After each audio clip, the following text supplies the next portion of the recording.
안녕하세요. 저는 311목장 손혜남 집사입니다. 전도 폭발 훈련이 벌써 마지막 단계라는 것이 믿어지지 않을 정도로 시간이 참 빠르게 지나가는 것 같습니다. 저는 바나바로 새 가족을 섬기고 있을 때 권사님의 권유로 전도 폭발 훈련을 시작하게 되었습니다. 처음 전도 폭발 시작을 할 때가 생각납니다. 복음 암송도 어렵고 발표에 대한 두려움으로 인해 매번 실수하며 힘들어하던 때가 있었습니다. 저는 알 수 없는 통증으로 힘들어서 약을 먹어야 훈련을 시작할 수가 있었습니다. 그러나 저의 마음은 전폭을 마지막까지 끝까지 해보고 싶은 마음이 더 간절하게 다가왔습니다. 한 단계 한 단계 훈련 과정을 겪으면서 하나님께서는 저를 믿음으로 성장시켜주고 계신다는 것을 깨달아 알게 하셨습니다. 4단계에서는 상한 감정의 치유에 대한 교육을 받으면서 나를 돌아보고 그동안 나를 힘들게 하는 것이 무엇인지 알게 되었습니다.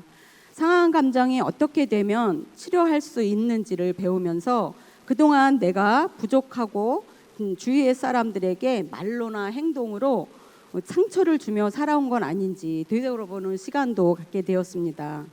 4단계까지 오기 전에는 복음을 전하는 전날이며 가슴과 통증이 저를 힘들게 했고 잠도 제대로 잘 수가 없었습니다. 입안에 염증도 생겨서 저를 힘들게 했어요. 그런데 신기한 것은 복음을 전할 때는 떨림에서 시작하던 저의 모습은 사라지고 기쁨으로 복음을 전하는 저를 발견하게 되었습니다. 그동안 그 순간은 가슴의 통증도 느껴지지 않고 마음의 평안이 찾아왔습니다. 저희 팀이 전하는 복음을 듣는 분마다 처음과는 달리 표정이 밝아지고 기뻐하는 모습을 볼 때마다 저 복음을 전하는 것이 이렇게 기쁜 일이라는 것을 느낄 수 있었습니다. 저희가 복음을 전했던 분 중에 11살 때 탈북하여 아내분 일이 없이 힘들게 사시던 분을 만난 적이 있습니다. 그분을 생각하면 지금도 가슴이 찡해옵니다. 탈북하여 힘들게 일만 하다가 백혈병 진단을 받고 세포 이식 수술, 많은 부작용과 후유증으로 힘들어하시는 분이었고 그분에게 복음을 전하게 되었습니다.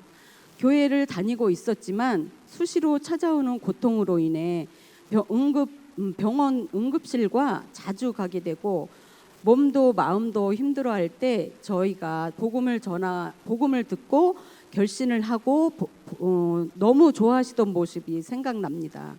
그런데 그분의 소시천 소식을 듣고 마음이 너무 아팠습니다.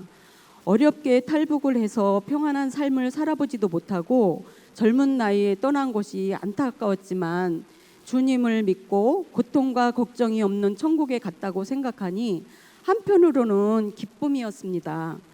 또 한 분은 유교적 전통이 이어지는 가정 풍습으로 인해 교회 출석을 부정적으로 생각하시는 분이셨습니다.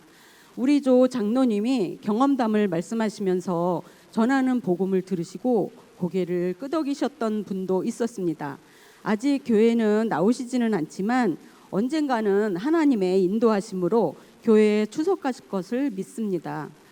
저희 팀은 장로님과 연로하신 집사님으로 편성되었는데 바쁘시고 힘드신데도 팀을 위해 한마음이 되어 무사히 훈련을 마칠 수가 있었습니다. 전도 폭발을 하면서 많은 은혜와 감사의 시간을 보냈고 많은 분들이 전도 폭발 훈련에 참여하여 하나님을 만나는 영광의 시간이 되기를 기도하며 이 모든 것을 함께 하신 주님께 감사와 영광을 올립니다. 모든 영광을 하나님께 돌립니다.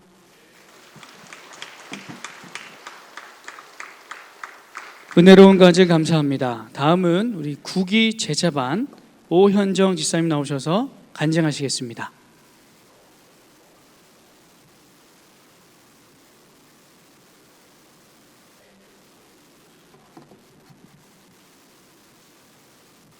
안녕하세요. 608목장 오현정 집사입니다.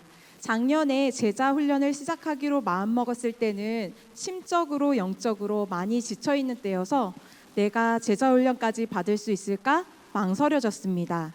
그러나 창운대교회에서 와서 만난 영적 동역자, 저희들끼리는 결혼 이민자라고 하는데요. 2006년에 결혼하고 창운대교회에 와서 만난 교회 친구들, 제가 쉽게 낙오하거나 쓰러질까봐 하나님이 미리 계획해 두신 친구들을 붙여주신 덕분에 무사히 수료까지 할 수 있었다고 생각합니다. 나의 삶을 여기까지 이끌어 주신 하나님께 다시 한번 감사와 영광을 드립니다.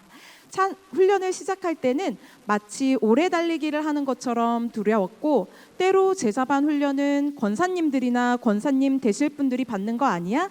라는 생각도 들었습니다. 그러나 한편 우울한 마음과 여러 가지 잡념으로 마음이 공고했던 저의 모습을 떨치고 말씀과 기도로, 그리고 하나님 앞에 바로 서고 싶은 마음도 있었습니다. 그렇게 두려움과 기대로 제자 훈련을 시작하게 되었습니다. 처음 나의 신앙 고백과 간증 작성부터 매주 말씀을 찾아 쓰고 암송하는 예습 숙제, 일과 가정을 돌보며 일상을 유지하기도 힘든데 일이 하나 더 생긴 것 같아 많이 버겁고 힘들었습니다. 때로 사모님은 왜 이렇게 깐깐하실까? 하나님은 이것보다 너그러우실 것 같은데 라는 생각도 들었습니다. 그러나 이 모든 것이 자갈밭 같은 저의 마음을 갈아엎으시려는 하나님의 큰 계획이었음을 믿습니다. 왕언니 집사님들, 권사님들과 영적 동역자 친구들, 그리고 사모님이 지칠 때마다 서로 기도해주고 삶도 나누면서 같이 눈물도 흘리고 봄 야유회와 가을 나들이를 함께하면서 서로 끈끈한 신앙의 동역자가 되었습니다. 중간에 담임 목사님과의 간담회 시간도 있었는데요. 멀게만 느껴졌던 담임 목사님이 평소 고민이 되던 신앙 질문과 삶을 나누면서 목사님이 조금 더 가깝게 느껴졌습니다. 여름방학 동안 늘 급한 일로 쫓기는 삶과 5가지 사랑의 언어를 읽으면서 2학기 삶을 나누는 훈련을 준비했고, 시간 사용과 가족 간의 관계, 그리고 신앙생활을 친히 만지시고 회복시키시는 하나님의 역사하심을 느낄 수 있었습니다.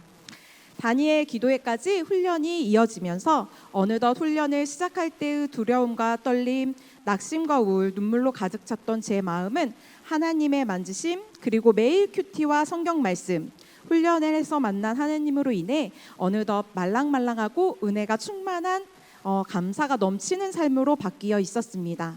처음에는 제 주변과 상황을 바꿔달라고 기도하던 저였는데 하나님께서는 하나님을 찾아 부르시는 저의 마음을 어루만져 주시고 현정아 너는 내 딸이다 라고 말씀해 주셨습니다. 가장 기억에 남는 훈련은 그저 당연하다고만 여기고 습관적으로 매주 읊었던 나의 신앙 고백을 다시 돌아보게 하신 것입니다. 평소 나는 정말 지옥에 갈 만큼은 죄를 짓지는 않았어. 예수님이 나 때문에 십자가에 돌아가셨다니 말도 안 돼. 라는 생각이 있었는데 이번 훈련을 통해서 예수님께서 나의 죄 때문에 나의 죄값을 대신 치르시고 십자가에 죽으신 것을 믿게 되었고 예수님을 믿음으로 나의 모든 죄는 용서함을 받고 의롭다함을 얻는 은혜를 입었습니다. 나는 이제 나의 의로움과 행동이 아니라 하나님의 성령에 힘입어 예수님께서 나를 위해 죽으시고 다시 부활하신 것과 나의 삶에 천국에 갈 때까지 인도하시는 하나님을 믿습니다. 아직 제자 훈련이 어렵고 힘들고 나랑 상관없는 일이라고 생각하시나요? 그저 조용한 가운데 나를 이끄시는 하나님의 강한 이끌림에 따라 일단 신청해 보세요. 하나님께서는 하나님을 찾으시는 그 한 사람을 가벼이 보지 않으시고 성령님께서 돕는 손길을 붙여주실 겁니다. 내가 태어나기 전부터 나를 아시고 나보다 더 나를 잘 아시는 하나님께서 나의 한숨과 나의 눈물 그리고 나의 기도와 나의 삶을 다 아시고 어루만져 주시고 인도해 주시리라 믿습니다. 이 모든 영광을 지금도 살아계셔서 역사하시는 하나님께 올려드립니다. 감사합니다.